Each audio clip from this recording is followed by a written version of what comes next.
السلام علیکم دوستو، جنوری ایک مہینہ ہوتا ہے جس میں عام طور پر ایک بہت ہی بری نسبت ہوتی ہے۔ اس میں تہوار کے تفریحی سامان سے منفی دسمبر کے تمام تاریکی اور سبز روح درجہ حرارت ہے۔ یہ ایک مہینہ ہے کہ ہم میں سے زیادہ تر لوگ جلد سے جلد راہ سے ہٹنا چاہتے ہیں۔ کام اور ڈائٹنگ سے کہیں زیادہ جنوری کی ضرورت ہے۔ حالانکہ جب ہماری تاریخ کے کچھ خوشگوار واقعات رونما ہوئے ہیں، یہاں جنوری کے دوران بہترین تاریخ کے لیے انسانی تاریخ کی تبدیلیاں کرنے کی مثالیں ہیں۔ جو جانتا ہے اس مہینے کے اختتام سے قبل اتنا ہی بڑا واقعہ پیش آ سکتا ہے۔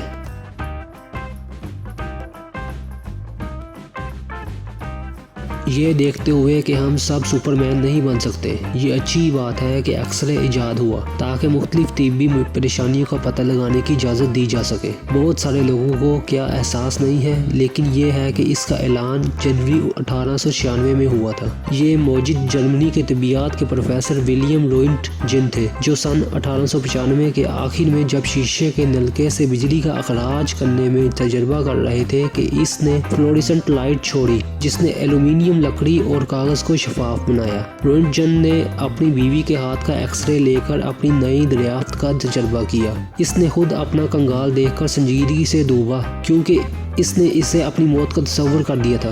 انہوں نے یکم جنوری 1896 کو دوسرے طبیعت دانوں اور دوستوں کو اپنی تلاش کے انکشافات سے متعلق ایک مضمون اور تصاویر بھیجی۔ 4 دن بعد بھی عوام اس ایجاد سے آگاہ نہیں ہوئے، جب اس نے آسٹریا میں ڈائی پریس نامی ایک اخبار کا صفحہ اول بنایا، جس نے ایکس-رے کو مختلف طبی حالتوں کے علاج میں استعمال کرنے کی صلاحیت کو بھی اجاگر کیا۔ روئنٹجن کو اس کی دریافت پر طبیعیات کا نوبل انعام ملا۔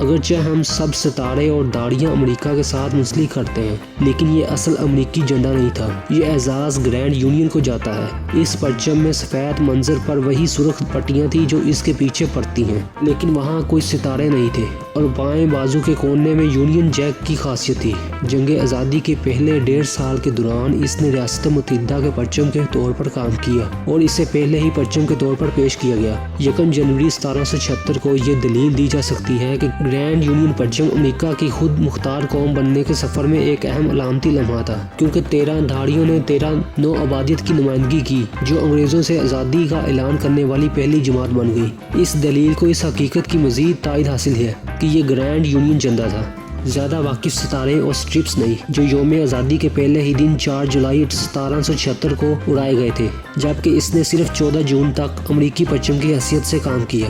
1777 جب ستارے اور سٹرپس ڈیزائن کو کانگریس نے منظوری دے دی تھی۔ ہمیں ملک کی تاریخ میں اسے حاصل نہیں کرنا چاہیے۔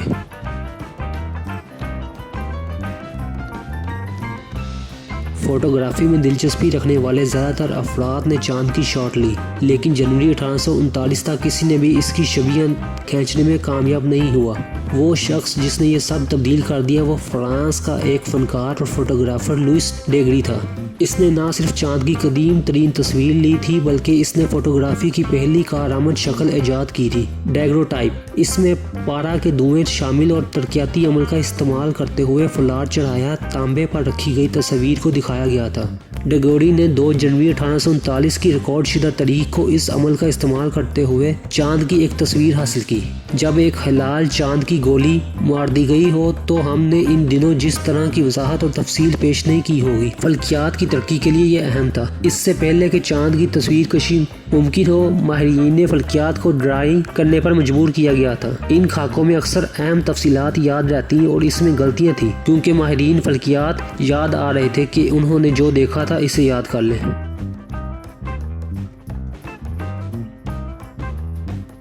مونا لیزا اس طرح کی عورت کی طرح نظر نہیں آتی جو پوری ریاست متحدہ امریکہ کا سفر کرے گی، لیکن یہ وہی کام ہے جو اس نے 1963 کے ابتدائی مہینوں میں کیا تھا۔ لیونارڈو ڈا ونچی کی پینٹنگ پہلی بار امریکہ میں دکھائی گئی تھی۔ 9 جنوری 1963 کال کی پہلی بندرگاہ واشنگٹن ڈی سی میں نیشنل گیلری آف آرٹ کی حیثیت سے تھی۔ فروری 1963 کے آغاز میں، اس سے پہلے کہ یہاں 5 لاکھ سے زیادہ افراد نے اسے دیکھا تھا، امریکہ آنے والے مشہور فن پارے کی کہانی تقریباً 2 سال قبل اس وقت شروع ہوئی تھی جب امریکی صدر جان ایف کینیڈی اور ان کی اہلیہ جیکی فرانس کا دورہ کر چکے تھے۔ خاتون اول نے فرانسیسی ثقافتی وزیر آندرے ملراکس سے دوستی کا معاہدہ کیا۔ مراکش 1962 کے دوران امریکہ کے دورے پر گئے تھے۔ انہوں نے جیکی کے ساتھ نیشنل گیلری آف آرٹ میں شرکت کی، جہاں انہوں نے اپنی حکومت سے بات کرنے پر راضی کیا۔ پینٹنگ کو بحر اقیانوس کے پار جانے دیا۔ فرانسیسی صدر چارلس ڈی گول نے اس خیال سے اتفاق کیا کیونکہ اس نے اس وقت دونوں ممالک کے مابین تناؤ کو کم کرنے کے راستے کے طور پر دیکھا تھا۔ اس کے نتیجے میں نازک شاہکار کشتی کے ذریعے یہ سفر اپنی مرضی کے مطابق پیکنگ کیس میں کیا گیا۔ واشنگٹن میں اس ابتدائی جادو کے بعد مونالیزا کی فرانس واپسی سے قبل نیو یارک کے میٹروپولیٹن میوزیم آف آرٹ میں آویزاں کی گئی۔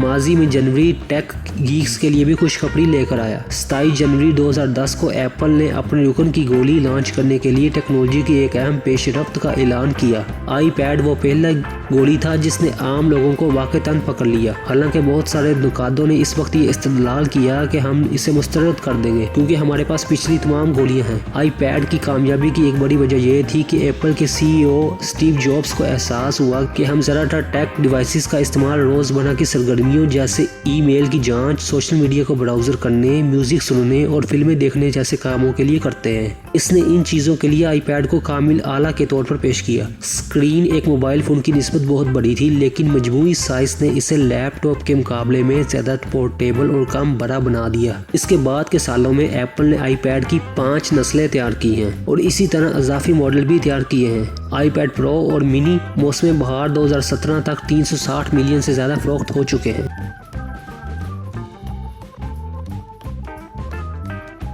جنوری 1865 میں امریکی تاریخ میں قانون سازی کا ایک سب سے اہم ٹکڑا بالآخر منظور کیا گیا۔ 13ویں ترمیم جس نے غلامی کا خاتمہ کیا، 31 جنوری کو ایوان نمائندگی نے یہ ترمیم منظور کر لی۔ یہ پچھلے سال سینٹ کے ذریعے داخل ہو چکی ہے، لیکن کانگریس کے ایوان زرعی میں جانے کے بعد یہ ناکام ہو گیا تھا کہ ڈیموکریٹس نے اس بنیاد پر اس کی مزاحمت کی کہ یہ انفرادی ریاستوں کے حقوق کی خلاف ورزی ہے۔